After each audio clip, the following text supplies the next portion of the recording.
یہاں اتنے خاکے بن گئے اور تم کہتے ہو تہذیبوں کے ٹکراؤ. حضور تو آئے ہی تہذیبوں کے ٹکراؤ کے لیے ہیں.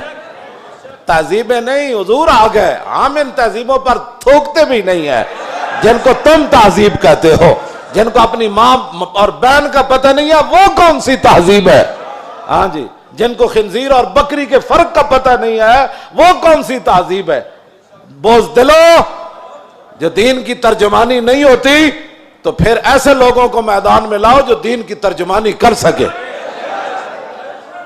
دین کے لبادے بھی اوڑے ہوئے اور جناب بڑے بڑے جبے اور دستاریں بھی تم نے پہنی ہوئی ہیں اور حضور کی عزت پر بات نہیں کر سکتے تم. اور تمہاری یہ عزتیں کس کے لیے ہیں؟ سنو، یہ سارے بہت سارے لوگوں کے مرید ہوتے ہیں اور میرے بارے میں پھر کہتے ہیں آپ نے ہمارے پیر کے بارے میں. میں تو پیر فقیر کے بارے میں بات کرتا ہی نہیں ہوں. داتا صاحب کتنے بڑے پیر ہیں. داتا صاحب نے پتہ کیا لکھا؟ ولی کی ساری زندگی نبی کے ایک سانس کے برابر نہیں ہے.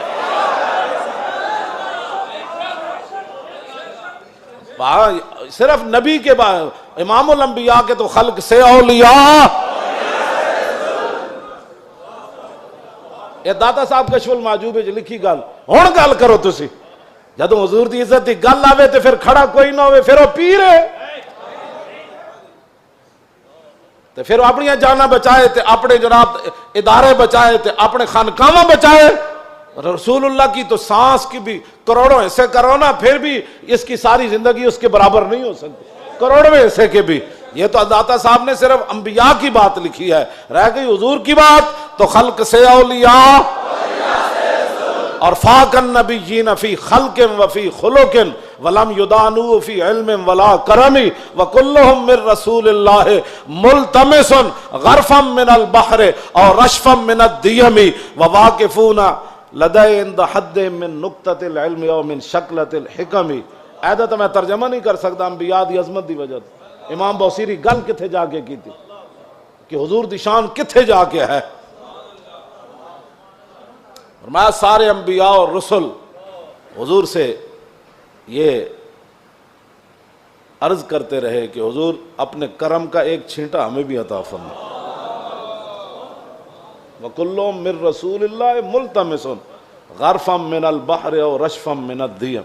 یا اپنے سمندر سے ہمیں ایک چلو عطا فرما دو.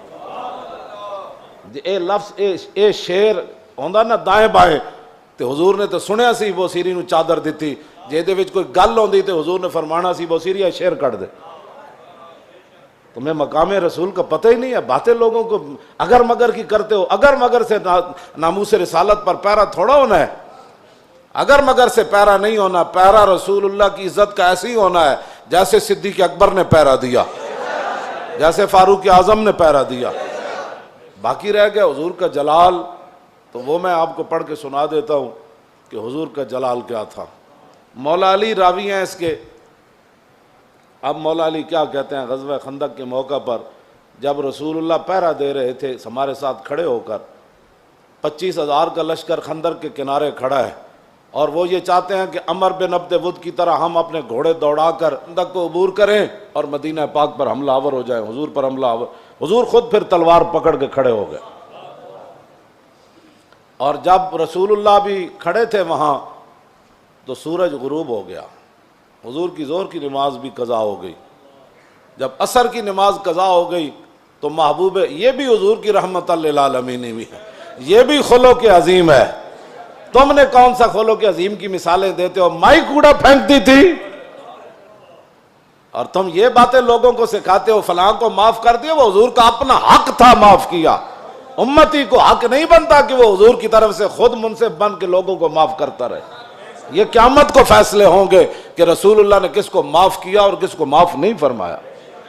ہم کون ہوتے ہیں حضور کے حق معاف کرنے والے؟ اب جب سورج غروب ہو گیا تو ذرا سنیں حضور کا دعائے جلال کیا تھی. یہ میں اس لیے سامنے پڑھ رہا ہوں تاکہ لوگوں کو پتہ چلے کہ بھائی جو ہم باتیں کرتے ہیں نا وہ غیرت والی باتیں لوگوں کو ہضم کیوں نہیں ہوتی. وہ چاہتے ہیں کہ فرانس حضور کے خاکے بھی بنائے اور ہم مذمت کر کے فارغ ہو جائیں، اور ان کے اندر اتنی غیرت ہو کہ ان کے صدر کے خلاف بات ہو تو وہ اپنا سفیر واپس بلا لیں. عالم تسا کی حضور دا کلمہ پڑھیا او 55 ملک ہو یا 56 ملک ہو، ایدا ایک جواب دیو تسا رسول اللہ دا کی کلمہ پڑھیا؟ صرف انہیں اتنی گل کی تھی دے صدر دا دماغ خراب ہے، ایدا صدر دا دماغ خراب ہے۔ اردگان اے گل کی تھی، انہوں نے غیرت آئی، انہوں نے اپنا سفیر بلا لیا، تے رسول اللہ تے گھر دے بھی انہوں نے خاکے بنائے۔ تساں کی غیرت کی تھی؟ اور جڑے غیرت دا سی سبق دیندے ہاں، تسی فرانس دے خلاف ساڑھے مسیطہ تے حملے کرنے ہو، علماء دے تسی جلوس بند کیتے، نہیں جی اجازت نہیں ہے، حالات نہیں ٹھیک۔ اور کیڑے حالات اسی بنائے؟ تساں بنائے حالات خراب، تساں یہود و نصارہ دی ایجنٹی کیتی، تساں چوڑی بار بھیجی، اور تساں چوڑی بار بھیجی، اور پھر تم نے اس پر فخر بھی کیا، تم نے اس پر فخر بھی کیا۔ ہمیں حضور کی غلامی پر بھی فخر ہے، اور ممتاز قادری کے عمل پر بھی فخر ہے، غازی ظہیر کے عمل پر بھی فخر ہے، اور غازی عبداللہ کے عمل پر بھی فخر ہے کہ اس نے گستاخ کو پکڑ کر ایسے گردن کاٹ دی، اس پر بھی ہمیں فخر ہے۔ اور فرانس کے اندر جو کچھ مسلمان اپنی بساط کے مطابق گستاخان کے خلاف کر رہے ہیں، ہمیں اس پر بھی فخر ہے، ہمیں اس پر بھی فخر ہے، ہمیں اس پر فخر ہے، ہم ان کے ساتھ ہیں۔ تم گستاخ کو چھوڑ کر کہتے ایک چھوٹے سے گروہ تھا اور ہم نے اس کو اندر کر دیا اور چوڑی کو چھوڑ دیا، تم نے اس پر فخر ہے، اور اس فخر پر قائم رہنا، دنیا میں بھی قائم رہنا ہے تم نے، اور قبر میں بھی قائم رہنا ہے، کل حشر میں بھی تم نے اس پر قائم رہنا ہے۔ اور ہم دنیا میں بھی قائم کھڑے ہیں کہ ممتاز قادری کے ساتھ کھڑے ہیں، ہم تمام غازیان اسلام کے ساتھ کھڑے ہیں، ہاں جی تمام محافظان ناموس رسالت کے ساتھ کھڑے ہیں، ہمیں اس پر فخر ہے، اور ہم کل قبر کے اندر بھی ہمیں اس پر فخر ہے، اور کل قیامت والے دن تو پھر بات ہی رسول اللہ کی ہے۔ حضور کا جلال دیکھیں، حضور کا جلال دیکھیں، حضور نے کیا فرمایا جب سورج غروب ہو گیا تو ان علی، مولا علی کہتے ہیں ان رسول اللہ صلی اللہ علیہ وسلم قال یوم الخندق ملا اللہ بیوتہم وقبورہم نارا کما شغلونی عن الصلاۃ الوسطی حتی غابت الشمس۔ مولا علی فرماتے ہیں جب سورج بالکل قریب جا پہنچا اور غروب ہونے کے جب قریب ہوا تو حضور نے اس وقت کیا فرمایا؟ یا اللہ انہوں نے ہمیں عصر کی نماز نہیں پڑھنے دی، اب ان کا کیا علاج ہے؟ یا اللہ ان کے گھر بھی ان کی قبریں بھی آگ سے بھر دے۔ یہ بھی تو بتاؤ نا خلق عظیم، یہ بھی لوگوں کو بتاؤ۔ کہتے ہیں حضور نے یہ جملہ فرمایا ادھر سورج غروب ہو گئے، تو یہ بھی بتاؤ کہ رسول اللہ نے کیا بات فرمائی پھر اس موقع پر۔ یہ تم نے حدیثیں سنائی ہوتی نا تو کسی کافر کی جرت نہیں تھی کہ وہ حضور کے بارے میں بات کرتا۔